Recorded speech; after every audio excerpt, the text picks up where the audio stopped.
Hi வணக்கம். இன்றைக்கி நாம் இந்த வீடியோவில் பார்க்க போகிறது 11ஆம் வகுப்பு கணக்கு பதிவியல் பாடம் 12 இறுதி கணக்குகள் பார்ட்டு 1. அதில் இப்போ பயிற்சி கணக்கு பார்க்க போகிறது 7.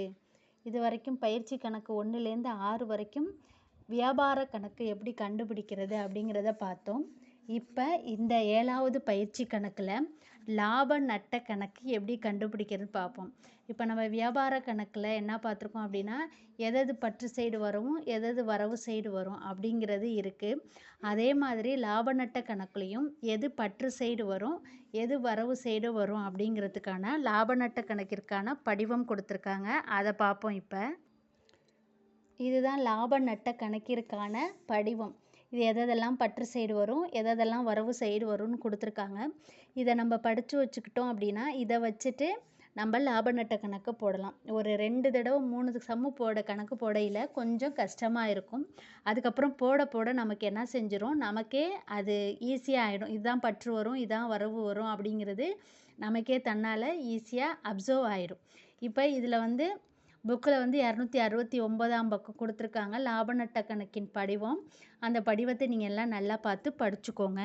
இப்போ நம்ம 7வது கணக்கு பார்க்கலாம். கணக்கு எண் 7 என்னென்ன கொடுத்துருக்காங்க, கீழ்காணும் விவரங்களிலிருந்து லாப நட்ட கணக்கினை தயாரிக்கவும். என்ன கொடுத்துருக்காங்க, மொத்த லாபம், அலுவலக வாடகை, அலுவலக சொத்துக்கள் மீதான தேய்மானம், தள்ளுபடி கொடுத்தது, விளம்பரம், தணிக்கை கட்டணம், வட்டி பெற்றது, தள்ளுபடி பெற்றது, வெளி தூக்கு கூலி, அலுவலக கட்டடம் மீதான காப்பீடு, பொது செலவுகள், உள் ஏற்றிச்செல் செலவு. இப்போ லாப நட்ட கணக்கு கண்டுபிடிக்கணும். இதில் எது பற்று எது வரவு அப்படிங்கிறத பார்க்கணும். ஃபஸ்ட்டு மொத்த லாபம் அப்படிங்கிறது வரவு சைடு வரும். ஏன்னா மொத்த லாபம் வியாபார கணக்கில் பற்று சைடு நமக்கு கிடச்ச ஆன்சருக்கான இதுதான். அதுக்கு மொத்த லாபம் அப்படின்னு சொல்லுவோம். அது இந்த சைடு பற்று அப்படின்னா இந்த இதில் வரவு சைடு வரும். மொத்த லாபம் கீழே இறக்கப்பட்டது அப்படின்னு போடுவோம்ல, அந்த இதில் ஆப்போசிட் சைடில் வரும். இப்போ அலுவலக வாடகை பற்று, அலுவலக சொத்துக்கள் மீதான தேய்மானம் பற்று, தள்ளுபடி கொடுத்தது பற்று, விளம்பரம் பற்று, தணிக்கை கட்டணம் பற்று, வட்டி பெற்றது. இந்த பெற்றதுன்னு எது வந்தாலும் அது எந்த சைடு போடுவோம் அப்படின்னா வரவு சைடு போடுவோம். அப்போ வட்டி பெற்றது, தள்ளுபடி பெற்றது வரவு சைடு. வெளி தூக்கு கூலி பற்று, அலுவலக கட்டடம் மீதான காப்பீடு பற்று, பொது செலவுகள் பற்று, உள் ஏற்றிச்செல் செலவு பற்று. ஆனால் அது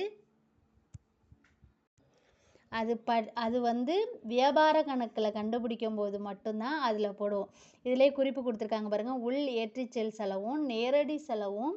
அது உள்ளேற்றிச்செல் செலவு அப்படிங்கிறது நேரடி செலவு என்பதால் லாப நட்ட கணக்கில் இடம் பெறாது. அது வியாபார கணக்கில் தான் வரும் உள் ஏற்றிச்செல் செலவு. இப்போ கணக்கை பார்த்தாச்சு, எது பற்று வரவுன்னு பிரித்தாச்சு. இப்போ கணக்கை போடுவோம். இப்போ கணக்கு எண் 7 லாப நட்ட கணக்கு. இப்போ இதில் வருஷம் தேதி எதுவுமே கொடுக்காது அப்படிங்கனால அவங்க லாப நட்ட கணக்கு கண்டுபிடிக்க சொல்லியிருக்காங்க. அதனால நம்ம லாப நட்ட கணக்கு அப்படிங்கிறத போட்டிருக்கோம். எப்பொழுதும் பற்று வரவு, பற்று சைடு விவரம், தொகை 2 காலம், வரவு சைடு விவரம், தொகை 2 காலம் போட்டாச்சு. இப்போ எது அதில் கணக்கில் பற்று வரவு அப்படிங்கிறத நம்ம பார்த்துட்டோம். இல்லை மொத்த லாபம் அப்படிங்கிறது வரவு சைடு வரும், 50,000 போட்டாச்சு. இப்போ அலுவலக வாடகை எவ்வளோ கொடுத்துருக்காங்க, 10,000. அலுவலக சொத்துக்கள் மீதான தேய்மானம் 8,000, தள்ளுபடி கொடுத்தது 12,000, விளம்பரம் 4,000, தணிக்கை கட்டணம் 1,000, வெளித்தூக்கு கூலி 2,500, அலுவலக கட்டடம் மீதான காப்பீடு 3,500, பொது செலவுகள் 3,000. அதே மாதிரி வட்டி பெற்றது, தள்ளுபடி பெற்றது அப்படின்னு சொன்னாலே எந்த சைடு வரணும்னு சொல்லியிருக்கேன், வரவு சைடு வரணும்னு சொல்லியிருக்கேன். இப்போ எல்லாமே போட்டாச்சு. போட்டதுக்கப்புறம் இதை கூட்டினா 50, 52, 55,000. இப்போ இந்த சைடு தான் அதிகமாக இருக்குது. இப்போ இந்த 55,000த்தை கூட்டிட்டு இது எல்லாத்தையும் கூட்டி இந்த 55,000தோட கழிச்சா நமக்கு வர்றது 11,000. இந்த சைடு வந்திருக்கிறதுனால இது நிகர லாபம் அப்படின்னு சொல்லுவாங்க, நிகர லாபம். இப்போ இந்த நிகர லாபத்தை என்ன பண்ணுவாங்க அப்படின்னா, நெக்ஸ்ட் இருப்பு நிலை குறிப்பு அப்படின்னு ஒன்று போடுவோம். அதில் முதல் கணக்கோட ஆட் பண்ணுவாங்க, கூட்டி போடுவாங்க. அதனால தான் இங்கே முதல் கணக்கிற்கு மாற்றப்பட்டது அப்படிங்கிற ஒரு வார்த்தையை நம்ம யூஸ் பண்ணுறோம். இப்போ புரிஞ்சிச்சா? எது பற்று எது வரவுன்னு எழுதுகிறோம். வியாபார கணக்கு போட்ட மாதிரியே தான் வியாபார கணக்கில் நேரடி செலவுகள் எல்லாமே இடம்பெறும். லாப நட்ட கணக்கில் மறைமுக செலவுகள் எல்லாமே இடம்பெறும். அதில் எது பற்று எது வரவுன்னு நம்ம பிரித்து எந்த சைடு அதிகமாக அமௌண்ட் வருதோ அதை கட்டத்தில் போட்டுட்டு மற்ற குறைவாக இருக்கிற அமௌண்ட்டோட கழித்து வர்ற அமௌண்ட்டு தான் நமக்கு கிடைக்கிற நிகர லாபமா நிகர நட்டமா அப்படிங்கிறது போடுறது. பற்று சைடு வந்தால் நிகர லாபம், வரவு சைடு வந்தால் நிகர நட்டம். தேங்க்யூ.